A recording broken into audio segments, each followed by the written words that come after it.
In the previous video, we had discussed about nomenclature in alkenes. In this video, we are going to be talking about the isomerism in alkenes.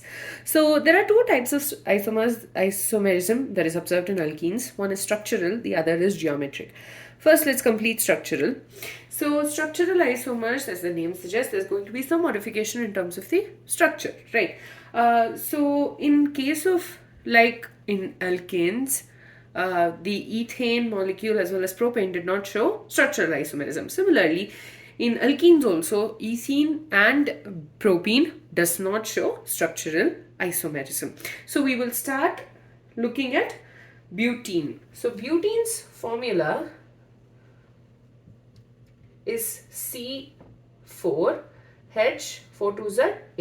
So C4H8 is the molecular formula. So first of all, the carbon chain can be arranged in a straight manner and we can have the double bond over here. Then let's fill in the hydrogen atoms.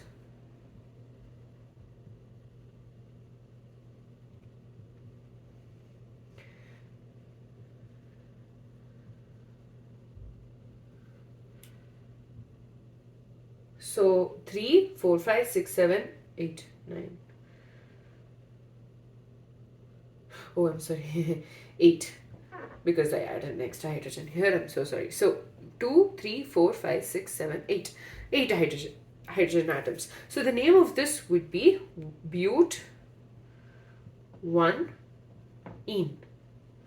Now, the other possibility of a straight chain for but1ene is going to be having the double bond between the second and the third carbon atom. So hydrogen atoms, let me just fill that in. Both these carbon atoms will have one hydrogen atom each. So the name of this compound is going to be but1, 2, second carbon, third. And between 2 and 3, we'll pick 2 to denote the double bond. So but2ene. The third one is obviously going to be a difference in terms of the chain length. So this will be the chain and you have a methyl group, the second carbon atom and a double bond. So if the double bond is here or here, it does not matter. It's basically the same. And let's just fill in the hydrogen atoms.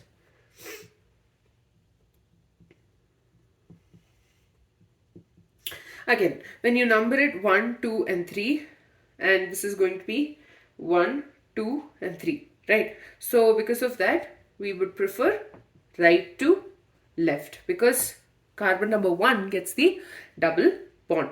And at the second position, you have a methyl group attached to it. So the name would become propane because it's a 3-membered carbon chain. Right, and the chain itself has to contain this double bond, right? So it's prop1ene, that denotes the main chain, and at the second position we have a methyl group, so the name becomes 2-methyl prop1ene. So these are the various structural isomers. Now let's call this A. Okay. This is structure A, this is structure B, and this is structure C. Now, structure A and C and B and C are chain isomers because there is a difference in chain length. Okay, A and C, that is 4 carbon atoms, 3 carbon atoms. So there is a difference in chain length. So they are called as chain isomers, whereas A and B are position isomers because of the position of the double bond.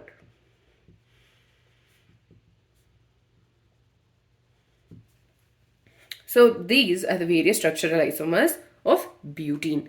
Butene has both chain as well as position isomers. Right, now let's move on to geometrical isomers. Here, if you notice, there are two structures that I've put over here or tried to. Anyways, point is, first let's talk about the double bond. Now, in case of alkenes, we saw that in this order we are able to rotate. Okay, but in case of alkenes, due to the presence of this double bond, it is impossible for us to rotate, and so that is not considered. So in this case, what we see is we consider the groups which are attached to the carbon atoms. Are they on the same side or are they on the opposite side? So let me just write over here. This is called as cis, whereas this is called as trans isomer. So as the structure indicates, cis means both the substituents are on the same side, whereas trans means they are on the opposite sides. And these are stereoisomers, which means that they have a variation in terms of arrangement in three-dimensional space, but they will have the same molecular formula, they will have the same, they basically do not have any difference in terms of the structure itself, but it's the arrangement of these atoms. So there is a difference in configuration of the or arrangement of atoms in these isomers. Now, because there is a difference in the arrangement of atoms in these isomers, they will show difference in properties like melting point, boiling point, dipole moment, solubility, etc. So we'll be talking about butene. So butene's molecular formula is obviously C4H8, and we're considering this structure. So let me just write it here. Butene is CH3, CH double bond CH 2 3 4 and CH3. So we are considering this structure. Now assume that these two carbons are these orange dots. Orange. Yeah. Anyways, so in this case, the cis isomer will have the methyl groups on the same side of the double bond. Okay, whereas in our trans isomer, the methyl groups are going to be on the opposite sides.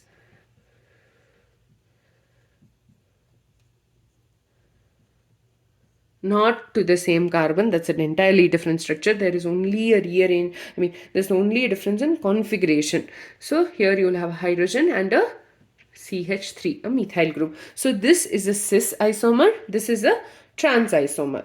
Now, because of the variation in the configuration, these two will have a difference in dipole moment. Now, the C double bond C is sp2 hybridized. We know that, right? And an sp2 hybridized carbon is more electronegative than an sp3 hybridized carbon. Okay, because the S character in the sp2 carbon is going to be higher, and so that in turn makes this particular carbon atom more electronegative in nature. Now, so the dipole moment is different for a cis isomer compared to a trans isomer. So here, since this carbon is more electronegative, the dipole moment will be towards this carbon. And in case of this side as well, we're going to observe the same thing. Let's first put in the arrows. Here, this will be towards the carbon. This will be towards the carbon. Now, what happens is, in a cis isomer, the dipoles are going to get added up. Whereas, in a trans isomer, the dipoles are going to cancel each other out. And because of this, a cis isomer is going to become more polar, whereas a trans isomer is less polar. This is because the dipole moments cancel each other out. Now, in this case, the dipole moment of a cis isomer of butene is 0.33 dBi, whereas that for a trans isomer is almost 0. So geometrical isomerism, our alkenes show geometrical isomerism. First of all, across the double bond, it is impossible for us to rotate, because this, unlike a single bond which can rotate, a double bond won't.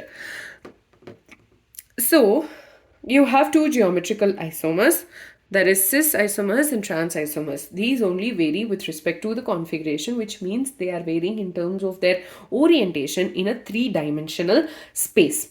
Now cis isomer has both the groups on the same side of the double bond, whereas a trans isomer has both the groups on the opposite side of the double bond. So because of this, there is it's observed that there is a difference in terms of various properties like melting point, boiling point, dipole moment, solubility, etc. Now, in a cis isomer, first of all, the carbon-carbon double bond, the carbon atom is sp2 hybridized, whereas these carbon atoms are sp3 hybridized, and sp2 is more electronegative than sp3 because of the higher s character in sp2 than sp3. And because of that, you have the dipole arrows showing you here. So in case of a cis isomer, these are going to get added up, and that makes this particular compound more polar, or this isomer more polar, whereas the trans isomer is going to be less polar because these two dipole moments cancel each other out and it's almost zero. So that is about geometrical isomerism. In this video, we talked about both structural and geometrical isomerism. Structural includes both chain as well as position, and geometrical isomerism includes cis and trans isomers. In the next video, we are going to be talking about preparation of alkenes.